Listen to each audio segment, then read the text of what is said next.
सोचो, एक छोटा लड़का चाय बेच रहा है, खाली जेब लेकिन सपने बड़े बड़े। क्या वो एक बिजनेस एम्पायर खड़ा कर सकता है? इंडिया में ऐसी स्टोरीज हर जगह हैं। ये हिम्मत और कड़ी मेहनत की दास्तानें हैं, असली, कोई परियों की कहानी नहीं। सोचो एक दलित महिला के बारे में जो मुश्किलों से निकलकर एक जानी मानी एंटरप्रेन्योर बनी, या एक छोटे शहर का लड़का जिसके पास कोई फॉर्मल एजुकेशन नहीं थी लेकिन दिमाग तेज और एम्बिशन जबरदस्त। ये स्टोरीज कोई अनोखी नहीं है, ये इंडियन एंटरप्रेन्योरियल स्पिरिट का सबूत है। ये मुश्किल में मौका देखने की बात है, चैलेंजेस को कामयाबी की सीढ़ी बनाने की। इन एंटरप्रेन्योर्स को दौलत विरासत में नहीं मिली, उन्होंने इसे शून्य से बनाया।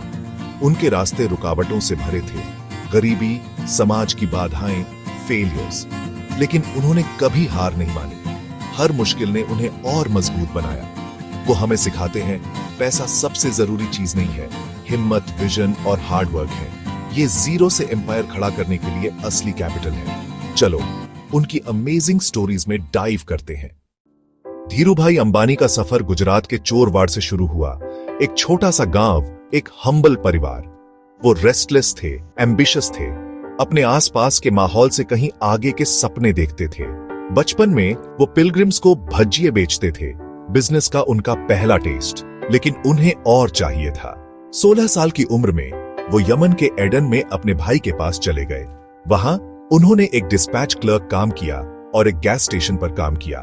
ग्लोबल ट्रेड के बारे में सीखा। उन्होंने सब कुछ अब्सॉर्ब किया, कमोडिटीज, मार्केट्स, पैसे का फ्लो। उनका एंटरप्रेन्योरियल स्पिरिट जल्दी ही चमक उठा।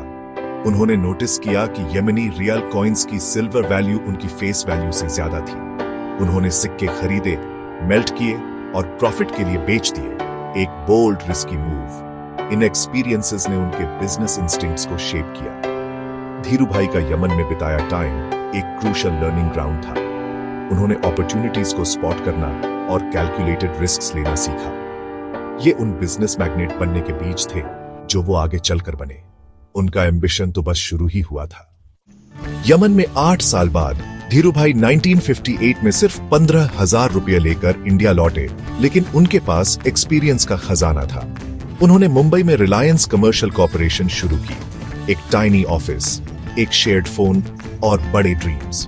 स्पाइसेस और पॉलिएस्टर यार्न का ट्रेड करते हुए उन्होंने क्वालिटी और लो मार्जिन से ट्रस्ट बनाया। टायरलेस वर्क और शार्प स्ट्रैटेजी ने उनके कुछ लास्टिंग बनाने के एम्बिशन को फ्यूल किया। टर्निंग पॉइंट, जब इंडिया में कॉटन का राज था, तब उन्हें पॉलिएस्टर में पोटेंशियल दिखा। स्केप्टिसिज्म के बावजूद उन्होंने वाइमल ब्रांड लॉन्च किया। पॉलिएस्टर को फैब्रिक ऑफ द फ्यूचर मानकर दांव लगाया। एग्रेसिव मार्केटिंग, क्वालिटी और वैरायटी ने विमल को हाउसहोल्ड नेम बना दिया। रिलायंस तेजी से बढ़ी। धीरूभाई कैपिटल रेज करने में मास्टर थे, पब्लिक ट्रस्ट का इस्तेमाल करते थे। स्मॉल इन्वेस्टर्स उनके विजन में यकीन करते थे और उन्होंने हमेशा डिलीवर किया। एक टाइनी ट्रेडिंग फर्म से रिलायंस एक मैसिव कंग्लोमरेट बन गया। धीरूभाई की स्टोरी डेयरिंग विजन और रिलेंटलेस एग्जीक्यूशन की है। उन्होंने प्रूव किया कि स्मॉल स्टार्ट आपके ड्रीम्स को लिमिट नहीं करती। उनका हर रिस्क कैलकुलेटेड था, हर सेटबैक एक लेसन। उनकी जर्नी ने इंडियन एंटरप्रेन्योरशिप को रीडिफाइन किया। उन्होंने दिखाया कि विजन, ग्रिट और एग्जीक्यूशन एम्पायर्स बना सकते हैं। धीरूभाई की लेगेसी आज भी इंस्पायर करती है। कल्पना सरोज की स्टोरी रेजिलियंस की है, अनइमेजिनेबल गहराइयों से उठने की। महाराष्ट्र के एक गांव में डालित परिवार में जन्मी, उन्हें डेली डिस्क्रिमिनेशन का सामना करना पड़ा और 12 साल की उम्र में चाइल्ड मैरिज के लिए मजबूर किया गया। मुंबई की स्लम्स में उन्होंने अब्यूज झेली और होपलेसनेस झेली। 6 महीने बाद उनके पिता ने उन्हें रेस्क्यू किया, लेकिन स्टिग्मा और ह्यूमिलिएशन ने पीछा नहीं छोड़ा। ओवरवेल्म्ड होकर उन्होंने सुइसाइड अटेम्प्ट किया, लेकिन सर्वाइव कर गईं और नया रिजॉल्व पाया। कल्पना ने डिसाइड किया कि वो विक्टिम बनकर नहीं रहेंगी। वो मुंबई लौट आईं, इंडिपेंडेंट बनने का पक्का इरादा लेकर। एक गारमेंट फैक्ट्री में दिन के 2 रुपए पर काम करते हुए उन्होंने सिलाई सीखी और हर पैसा सेव किया। उनकी हार्ड वर्क एक नई लाइफ की फाउंडेशन थी। उन्होंने अपने पास्ट को खुद को डिफाइन करने से रिफ्यूज कर दिया। हर हार्डशिप ने उनके डिटर्मिनेशन को फ्यूल किया। कल्पना का डिस्पेयर से होप तक का सफर स्मॉल स्टेडी स्टेप से शुरू हुआ। उन्होंने डिफीट के बजाय डिग्निटी और पर्पस को चुना। उनकी स्टोरी इनर स्ट्रेंथ की पावर का टेस्टमेंट है। ये उनके इनक्रेडिबल राइज की बस बिगिनिंग थी। कल्पना सरोज के डिटर्मिनेशन ने उनकी लाइफ बदल दी। उन्होंने स्केड्यूल्ड कास्ट्स के लिए गवर्नमेंट लोन्स के बारे में जाना और एक टेलरिंग बिजनेस शुरू किया। उनकी एंटरप्रेन्योरियल जर्नी स्मॉल स्टेप से शुरू हुई, लेकिन एम्बिशन बड़ा था। उन्होंने फर्नीचर में एक्सपैंड किया। फिर उनके सामने सबसे बड़ा चैलेंज आया, कमनी ट्यूब्स, एक बैंकरप्ट कंपनी को रिवाइव करना। बहुतों को उन पर डाउट था, लेकिन उन्होंने डेट रिस्ट्रक्चर किया, वर्कर्स को मोटिवेट किया और न्यू टेक्नोलॉजी लाई। अगेंस्ट ऑल ऑड्स उन्होंने कंपनी को प्रॉफिटेबल बनाया, सैकड़ों जॉब्स बचाई। कल्पना रुकी नहीं, उन्होंने रियल एस्टेट, शुगर और फिल्म प्रोडक्शन में डिवर्सिफाई किया। उन्हें स्लम डॉग मिलियनेयर के नाम से जाना जाने लगा। चाइल्ड ब्राइट से बिजनेस लीडर तक की उनकी जर्नी ने उन्हें पद्मश्री दिलाया। कल्पना सरोज ने प्रूव किया कि करेज और डिटर्मिनेशन किसी भी ऑब्स्टिकल को ओवरकम कर सकते हैं। उनकी लाइफ लाखों लोगों के लिए होप की बीकन है। उन्होंने रेजिलियंस और विजन पर एक एम्पायर बनाया। गोविंद ढोलकिया की स्टोरी उन डायमंड्स की तरह स्पार्कल करती है जिनका वो ट्रेड करते हैं। गुजरात के दुधाला में फार्मर्स के घर जन्मे वो फील्ड्स से आगे के सपने देखते थे। 13 साल की उम्र में वो सूरत चले गए, जो डायमंड हब है, और एक अप्रेंटिस कटर के तौर पर शुरुआत की। वो कम पे पर लॉन्ग आवर्स काम करते थे, क्राफ्ट में मास्टर हुए और डिलिजेंटली सेव किया। 1970 में एक स्मॉल लोन के साथ उन्होंने और 2 फ्रेंड्स ने Shri Ramakrishna exports SRK found की। उन्होंने क्वालिटी और एथिक्स पर फोकस किया, एक टफ इंडस्ट्री में ट्रस्ट बनाया। गोविंद भाई वर्कर्स को फैमिली की तरह ट्रीट करते थे, जिससे लॉयल्टी और डेडिकेशन पैदा हुई। SRK स्टेडिली ग्रो हुई, इंटरनेशनल मार्केट्स तक एक्सपैंड हुई। टुडे ये दुनिया की लार्जेस्ट डायमंड कंपनीज में से एक है, जिसमें थाउजेंड्स एम्प्लॉय हैं। गोविंद ढोलकिया की जर्नी स्किल, एथिक्स और परसिवियरेंस की पावर दिखाती है। उन्होंने अपनी डेस्टिनी खुद पॉलिश की, हम्बल बिगिनिंग से ग्लोबल लीडरशिप तक पहुंचे। उनकी स्टोरी स्क्रैच से सक्सेस बनाने की एक मास्टर क्लास है। पटेल मोटेल फैमिलीज ने अमेरिका में इंडियन एंटरप्रेन्योरशिप की स्टोरी को रीराइट किया।